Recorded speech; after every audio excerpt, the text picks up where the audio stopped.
Hello and welcome दोस्तों। इस video में हम बात करने वाले हैं आपकी जयनारायण व्यास यूनिवर्सिटी जोधपुर के लिए बीएससी सेकेंड सेमेस्टर। यहाँ पर हम बात करेंगे आपकी जूलॉजी सेकेंड सेमेस्टर के लिए। यहाँ पर यूनिट सेकेंड की यूनिट फर्स्ट की पहले हमने बात कर ली है, तो उस वीडियो को आप देख सकते हैं। यहाँ पर हम बात करें आपके यूनिट सेकेंड हो जाएगी आपकी ओब्लिया, फेसियोला और आपके टीनिया। तो यहाँ पर अगर हम बात करें इस इकाई में हमको क्या क्या पढ़ना है, तो सबसे पहले अगर हम बात करें यूनिट सेकेंड का पहला टॉपिक हो जाएगा आपका ओबेलिया। तो यहाँ पर इनकी क्या विशेषता हो जाती है ओबेलिया, तो ये जो है आपके एक समुद्रीय जीव हैं जो कि आपके स्थानबद्ध और आपके कॉलोनीय हाइड्रोजोन्स होते हैं। तो यहाँ पर अगर हम बात करें कॉलोनीय हाइड्रोजोन्स होते हैं ये, जो कि समुद्र में दबी चट्टानों और आपके लकड़ियों की लट्ठों और समुद्री शैवालों में पाए जाते हैं। यहाँ पर अगर हम बात करें इनकी जो है आपकी इसकी कॉलोनी एक छोटे रोएदार पौधे जैसी दिखाई देती है। यहाँ पर अगर हम बात करें इसे समुद्री फर भी कहते हैं। तो ये इंपॉर्टेंट हो जाता है कि आपके ओब्लिया को समुद्री फर भी कहते हैं। इसके अलावा अगर हम बात करें नेक्स्ट जो हो जाएगा आपका, वो हो जाएगा आपका पोलिप और मेड्यूसा की अगर हम बात करें तो पोलिप और मेड्यूसा की संरचना के बारे में प्रश्न पूछा जा सकता है और इनके अंतर क्या है इन दोनों में, तो ये प्रश्न पूछा जा सकता है पोलिप और मेड्यूसा में क्या अंतर है। तो स्क्रीन पर आप देख सकते हैं पोलिप और मेड्यूसा की अगर हम बात करें तो ओब्लिया की कॉलोनियां तीन रूपीय होती है, जिसमें तीन प्रकार के जीवक होते हैं, पोलिप और आपके ब्लास्टोस्टाइल और आपके मेड्यूसा। तो यहाँ पर अगर हम बात करें पोलिप की, तो यहाँ पर आपकी ये पोषक जीवक होते हैं, कॉलोनी ये पोषक जीवक होते हैं, बेलनाकार संरचना होती है, इनके ऊपरी सिरे पर एक शंकु के आकार का मुख होता है और इनमें अधोमुख भी होता है। इसके अलावा अगर हम बात करें इनके जो है आपके मुख के चारों ओर ठोस और आपके धागे जैसे स्पर्शकों का घेरा होता है, जिन्हें हम दंश कोशिका कहते हैं। दंश कोशिका पाई जाती है इन पर। इसके अलावा अगर हम बात करें आपका पोलिप का जो है मुख्य कार्य क्या हो जाएगा, तो इसका मुख्य कार्य होता है भोजन का ग्रहण करना और आपके पूरी कॉलोनी का पोषण करना। ये जो है आपके पोलिप का मुख्य कार्य हो जाएगा। इसके अलावा अगर हम बात करें आपके मेड्यूसा की, तो स्क्रीन पर आप देख सकते हैं मेड्यूसा जो है आपका एक लैंगिक जीवक होता है। यहाँ पर अगर हम बात करें एक छोटी घंटी और छाते के आकार की संरचना होती है। ये जो है आपके मुक्त तैराक होती है। इसके अलावा अगर हम बात करें यहाँ पर वीडियो को पॉज करके पूरी जानकारी यहाँ पर पढ़ सकते हैं, इतनी इंपॉर्टेंट नहीं है, दोनों के बीच में अंतर पूछा जा सकता है तो पढ़ लीजिएगा। अगर अंतर पता होगा तो मेड्यूसा के बारे में भी लिख सकते हो और आपके पोलिप के बारे में भी लिख सकते हो। तो इसका प्रश्न मैंने इस पीडीएफ में बताया है और इसका आंसर भी आपको इस पीडीएफ में मिल जाएगा। यहाँ पर अगर हम बात करें इस पीडीएफ का पासवर्ड क्या रहने वाला है, तो आपका इस पीडीएफ का पासवर्ड रहने वाला है आपका JNVU सेकेंड सेमेस्टर। तो JNVU सेकेंड आपको लिखना है, उसके बाद आपको सेम लिखना है, सभी चीज़ें एक साथ लिखना होगा, तभी आपका ये पीडीएफ खुलने वाला है। JNVU सेकेंड सेम, सारी चीज़ें एक साथ लिखनी होगी और छोटे अक्षरों में लिखनी है। इसके अलावा अगर हम बात करें आपके नेक्स्ट टॉपिक हो जाएगा आपका, वो हो जाएगा आपके संवेदी अंग और आपके प्रजनन तंत्र। तो यहाँ पर अगर हम बात करें ओब्लिया में आपके, तो आपके संवेदी अंग कैसे होते हैं, प्रजनन किस प्रकार से होता है, तो इसके बारे में आपको पूछा गया है। तो संवेदी अंग जो होता है आपके मेड्यूसा में, मुख्य संवेदी अंग जो है आपका संतुलन पुटी होता है। इसके अलावा अगर हम बात करें यहाँ पर तो प्रजनन की, तो यहाँ पर ओब्लिया में अलैंगिक और लैंगिक दोनों प्रकार के प्रजनन पाए जाते हैं। पीढ़ी एकांतरण पाया जाता है या मेटाजेनेसिस को दर्शाते हैं आपकी ओब्लिया। तो यहाँ पर आपके लैंगिक प्रजनन किस प्रकार से होता है और अलैंगिक प्रजनन किस प्रकार से होता है, तो यहाँ पर आपको देखने को मिल जाएगा। वीडियो को पॉज करके पढ़ सकते हो, पीडीएफ में भी पढ़ सकते हो।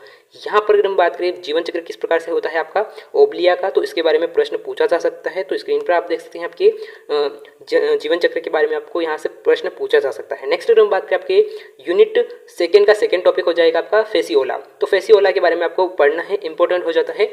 यहाँ पर अगर हम बात करें फेसियोला हेप्टिका, जिसे हम सामान्यतः यकृत कृमि भी कहते हैं, इन्हें हम जो है लिवर फ्लूक भी कहते हैं। एक परजीवी चपटा कृमि होता है। यह भेड़ और अन्य शाकाहारी जीवों के यकृत में, यानी कि अगर हम बात करें लीवर में, पित्त नलिकाओं में रहता है।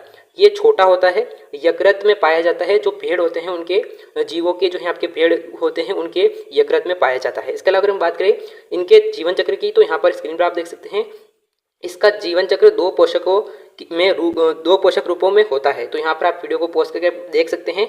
यहाँ पर अगर हम बात करें आपकी फेसियोला का जो जीवन चक्र होता है वो दो पोषकों में के रूप में होता है। यहाँ पर अगर हम बात करें नेक्स्ट जो हो जाएगा फेसियोला का पाचन, उत्सर्जन और आपके प्रजनन तंत्र के बारे में प्रश्न पूछा जा सकता है।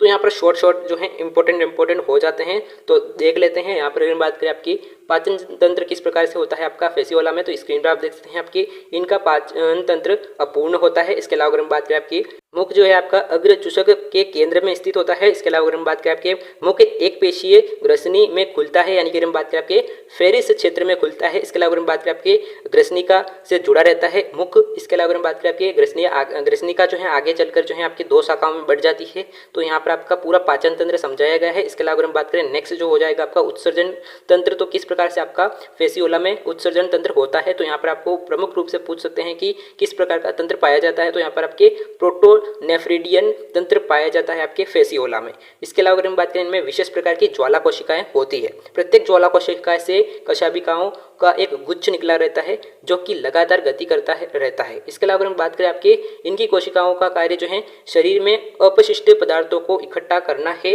उत्सर्जन तंत्र करवाने के लिए। यहाँ पर अगर हम बात करें ये जो है आपके इंपॉर्टेंट हो जाता है। नेक्स्ट अगर हम बात करें आपके प्रजनन तंत्र की, तो यहाँ पर अगर हम बात करें प्रजनन तंत्र किस प्रकार से होता है आपके फेसियोला में, तो फेसियोला में द्विलिंगीय होते हैं ये, यानी कि नर और मादा दोनों ही अंग एक ही प्राणी में पाए जाते हैं। नर प्रजनन तंत्र क्या कार्य करता है, तो यहाँ पर एक जोड़ी अत्यधिक शाकित वृषण 2 शुक्रवाहिका होती है और एक शुक्राशय होता है और एक पेशीय सिरस, और या फिर अगर हम बात करें तो मेथुनांग होता है जो कि आपके नर जनन तंत्र में पाया जाता है, और मादा जनन तंत्र में जो है आपके वो हो जाएगा आपका ओवरी हो जाएगा, अंडवाहिनी हो जाएगा। ये जो है आपके फेसियोला का जो है प्रजनन तंत्र हो जाएगा। नेक्स्ट अगर हम बात करें आपका जो हो जाएगा क्रियात्मक अवस्था और आपके जीवन चक्र की अगर हम बात करें तो फेसियोला में आपके जीवन चक्र किस प्रकार से पाया जाता है और आपके विकासात्मक अवस्था कौन कौन सी होती है। तो स्क्रीन पर आप देखते हैं इसका जो जीवन चक्र होता है डाइजेनेटिक होता है, जिसे पूरा करने के लिए 2 पोषक तत्वों की आवश्यकता होती है, प्रथम पोषक तत्व और आपके माध्यमिक पोषक तत्व। यहाँ पर प्रथम पोषक तत्व जो होता है वो पेड़ होता है या फिर मनुष्य होता है, द्वितीय या फिर माध्यक पोषक जो कि आपके घेंगा या फिर जीनस होता है। यहाँ पर अगर हम बात करें नेक्स्ट जो हो जाएगा स्क्रीन पर आप देख सकते हैं आपके जीवन चक्र की हम बात करें फेसियोला के जीवन चक्र स्क्रीन पर आप देख सकते हैं। वीडियो को पॉज करके अपना ये पूरा देख लीजिएगा, इसमें अंड कैसे बनता है। इसके अलावा अगर हम बात करें इसमें लार्वा की क्या भूमिका है, स्पोरोसिस्ट किस प्रकार से बनता है, ये जो है आपका इंपॉर्टेंट हो जाता है फेसियोला का जीवन चक्र। तो यहाँ पर अगर हम बात करें यहाँ पर आप डायग्राम में भी देख सकते हैं किस प्रकार से आपका जो है यकृत से आता है और आपके किस प्रकार से आपका लिवर फ्लू होता है। नेक्स्ट अगर हम बात करें आपका हो जाएगा टीनिया। तो टीनिया में आपके बताना है कि नेक्स्ट टॉपिक है यूनिट 2 का टीनिया। तो ये जो है आपके टीनिया सोलेनियम, ये जो है आपके फीताकर्मी कहते हैं इनको। मनुष्य की छोटी आंत में एक अंतः परजीवी के रूप में होते हैं। ये मनुष्य की छोटी आंत में होते हैं टीनिया सोलेनियम, ये जो है फीताकर्मी होते हैं। इसके अलावा अगर हम बात करें इनका जो शरीर है फीते जैसा लंबा होता है, खंडों में बटा होता है। इसके अलावा अगर हम बात करें ये इंपॉर्टेंट हो जाता है इस यूनिट का।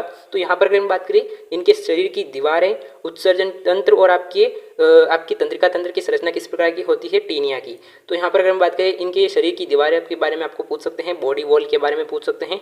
तो इनमें जो है आपके क्यूटिकल के बजाय इनमें मोटा स्तर होता है, अध्यावरण कहते हैं उनको। यहाँ पर अगर हम बात करें जो है नेक्स्ट जो हो जाएगा, यहाँ पर अगर हम बात करें अध्यावरण पोषक की आंत से बचे हुए भोजन को सीधे अवशोषित करने में मदद करता है, क्योंकि इसमें अपना पाचन तंत्र नहीं होता है। इसके अलावा अगर हम बात करें आपकी अध्यावरण के नीचे जो है पेशीय स्तर होते हैं, यानी कि अगर हम बात करें मस्कुलर लेयर होती है। यहाँ पर अगर हम बात करें नेक्स्ट जो हो जाएगा आपका वो हो जाएगा टीनिया का जो है उत्सर्जन तंत्र। तो यहाँ पर आपके ज्वाला कोशिकाएं पाई जाती है।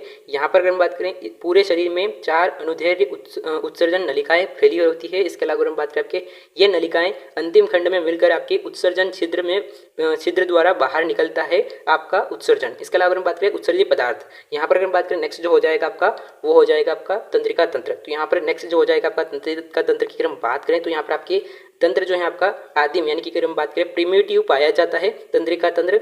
यहाँ पर आपके तंत्रिका वलय भी होती है और आपके गैंग्लियन होता है जो कि आपके तंत्रिका तंत्र का मुख्य हिस्सा होता है। इसमें जो है आपके 2 मुख्य अनुदैर्घ्य तंत्रिका रज्जु निकले रहते हैं जो कि पूरे शरीर की लंबाई में फैले होते हैं।